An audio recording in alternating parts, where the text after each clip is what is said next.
Hi, this is Soumya Roy and welcome back to BW Template Rewrite channel. आज ज्यादा कुछ भी practical नहीं है, मगर कुछ बातें ऐसी हैं जो आपको जाननी जरूरी है और कुछ बातें हैं जो आपको समझना भी जरूरी है, क्योंकि आप बहुत ही मुश्किल उठा के बहुत सारे प्रॉब्लम को फेस करके अपनी वेबसाइट को गूगल एडसेंस के जरिए अप्रूवल लेते हैं और कुछ रेवेन्यू जनरेट की कोशिश करते हैं।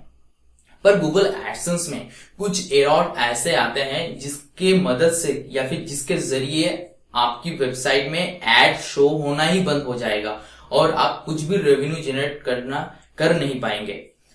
तो अगर आप इस तरह के गूगल एडसेंस के एरर से अगर बचना चाहते हैं तो प्लीज इस वीडियो को अंत तक देखिएगा और अंत तक देखने के बाद अगर वीडियो को अच्छा लगे तो हमारे फैमिली के साथ जुड़ जाइएगा और BW टेम्पलेट रीराइट चैनल को सब्सक्राइब कर दीजिएगा और कमेंट बॉक्स में आप अपना क्वेरीज को लिख सकते हैं और लाइक शेयर डिसलाइक ये तो आपका हक है, ये आप करेंगे ही। तो गूगल एडसेंस में एक एरर ऐसा आता है जहां पे आपको एक नोटिफिकेशन मिलता है और उस नोटिफिकेशन में लिखा रहता है you have had crawler errors. इस तरह का एक नोटिफिकेशन आता है, आप यहाँ पे देख सकते हैं। ये जो नोटिफिकेशन है, इस तरह के नोटिफिकेशन आपको मिल सकता है अगर आपकी वेबसाइट में इस तरह का एरर आता है। तो किस तरह का एरर के मदद से गूगल एडसेंस इस तरह का एरर दिखाता है?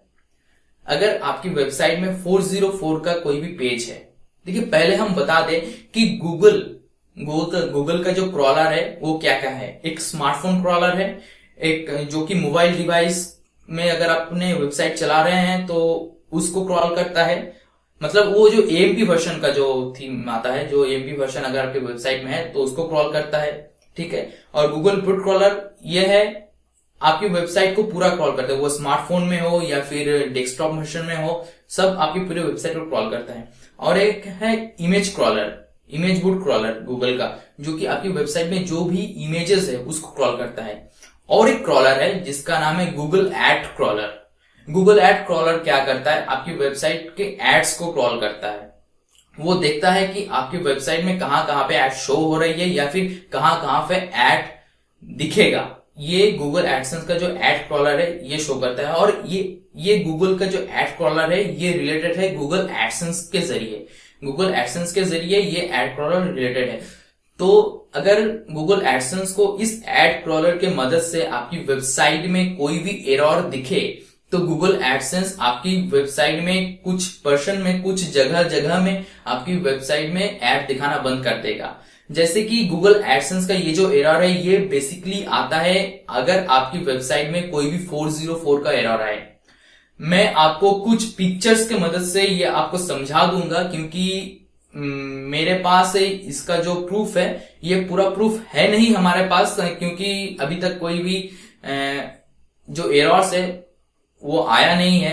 तो मैं आपको सिर्फ नोटिफिकेशन और कुछ इमेजेस के मदद से ये आपको समझा रहा हूं, तो आप प्लीज समझ जाइएगा। अगर कोई भी एरर हमारी वेबसाइट में आता है तो हम उसको प्रैक्टिकली आपको दिखाएंगे, पर फिलहाल कुछ इमेजेस के मदद से हम आपको समझा रहे हैं।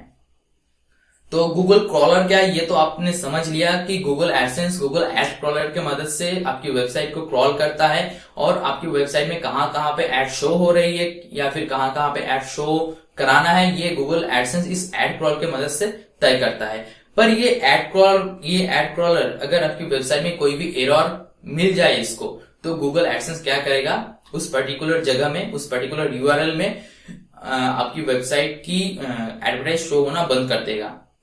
जैसे कि सबसे बेसिकली बात जो हमने बताया कि 404 का एरर है, तो अगर आपकी वेबसाइट में आपने एक पोस्ट लिखा है, पोस्ट लिखकर आपने उसको डिलीट कर दिया है, पर पोस्ट लिखने के बाद आपने अगर गूगल वेबमास्टर में उसको सबमिट किया होगा तो गूगल ने तो उसको अपनी वेबमास्टर में सबमिट कर दिया है, गूगल क्रॉल कर चुका है उस पर्टिकुलर पेज को, पर कुछ दिनों बाद आपने उस पर्टिकुलर पेज को डिलीट कर दिया है।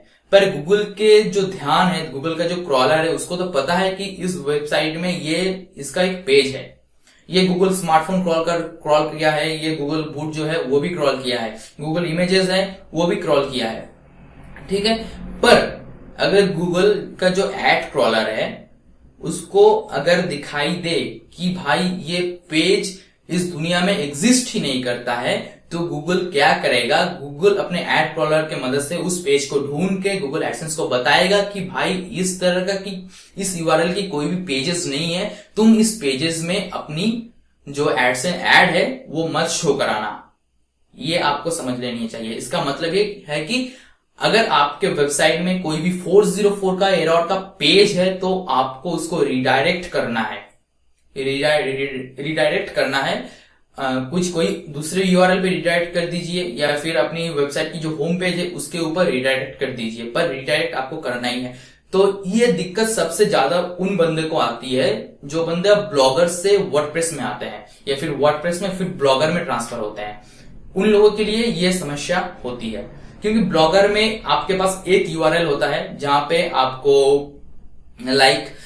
बीच में आपको डेट्स शो होता है और लास्ट में .html शो होता है। पर वर्डप्रेस में जब आप जाएंगे, अगर आप ये भूल जाएं कि आपने जो डेट है वो अगर आप वर्डप्रेस का जो यूआरएल है पोस्ट का उसमें अगर नहीं लगाते हैं या फिर लास्ट में .html का जो पेजेस है वो आप .html नहीं लगाते, तो आपका डेफिनेटली जो पोस्ट आपने ब्लॉगर में किया है उस यूआरएल में तो रिडायरेक्ट नहीं होगा और आप अपना ट्रैफिक भी खो देंगे साथ ही साथ।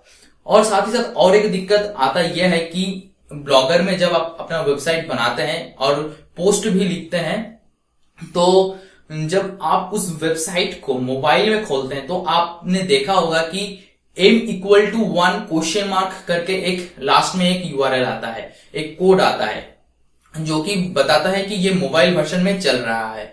तो जब आप इस ब्लॉगर की वेबसाइट को वर्डप्रेस में ट्रांसफर करेंगे तब क्या होगा कि वर्डप्रेस में जब आप ट्रांसफर करेंगे तो ये m=1 नहीं आएगा। तो क्या होगा, अल्टीमेटली m=1 का जो मोबाइल का जो पेज है वो क्या होगा, 404 एरर दिखाएगा। तब क्या होगा, गूगल अपना एड क्रॉलर को भेजेगा, भेज के देखेगा ये पेज एग्जिस्ट नहीं करता है, तब क्या करेगा, ये उस पेज में अपना एडवर्टाइज नहीं शो करेगा।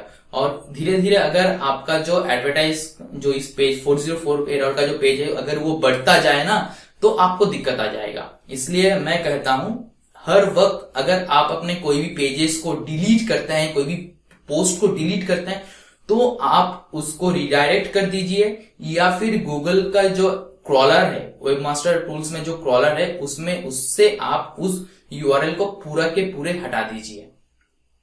तो इतना ही था और कुछ बताने वाला कुछ है नहीं है। तो अगर आपको इस वीडियो को अच्छा लगा तो सब्सक्राइब कर दीजिएगा और लाइक कमेंट शेयर तो बनता है, और कमेंट बॉक्स में आप अपना क्वेरीज को लिख सकते हैं। तो चलते हैं और आज के लिए, और आएंगे अगले वीडियो में, देखते हैं कि आपके लिए क्या ला सके।